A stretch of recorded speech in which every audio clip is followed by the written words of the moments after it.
Keough here, and I've got some video for you from this Friday's training session.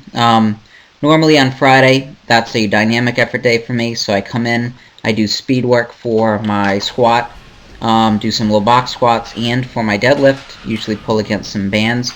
But that has changed, and it's changed because I feel like I really need to focus on a particular weakness, that being my glutes, for a period of time, and so Fridays have been retitled Glute Day, and I'll be doing a lot of weakness-specific training on this day. What I will do is I won't abandon my speed work entirely. I'll take my dynamic effort deadlifts and I'll place them behind my heavy deadlifting on Sunday. But I'm going to abandon my my speed squats for a little while. I'm going to try just squatting twice a week and seeing how that goes, and just doing a lot of dedicated glute work.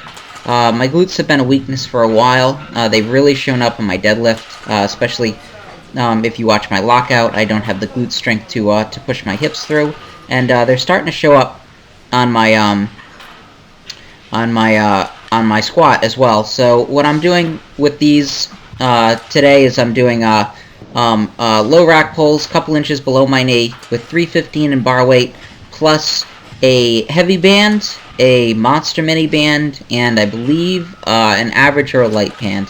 And all total, the band tension at the top is really high. I did 315 for 4, then 315 for 2 sets of 5, and here I'm just going to do a long set with 225 for 15 reps, and I'm just really focusing on squeezing my glutes at the top, getting a good strong lockout, and feeling that band tension, because those bands get up in a hurry. And the band tension, the heavy band tension, is for me one way in which I can avoid lower back fatigue while still doing a lot of lockout training.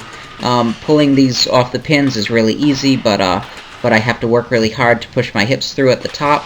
And that's a strategy that I'm going to employ in tandem with a lot of deficit training on my deadlifts on Sunday, coupled with monster mini bands, and that'll really limit the extent to which I'm pulling heavy weights off the floor.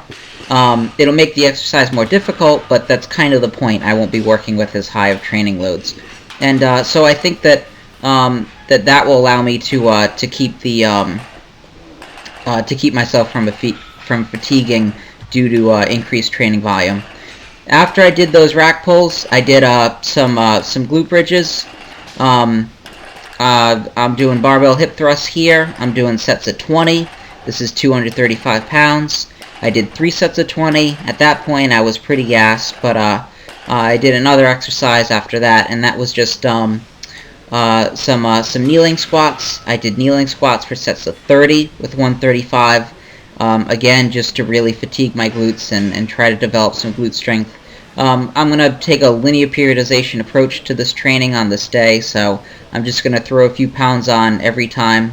And at some point after a cycle or two, I'll probably waive the intensity for each lift. So continue using each lift, continue doing 3 lifts per session, but I'll alternate between light, medium, and heavy sessions for each lift. So some days I'll be doing these real light, some days I'll be doing these real heavy. I'll just continue to mix it up. Anyway, keep checking in. I'll have more videos for you soon.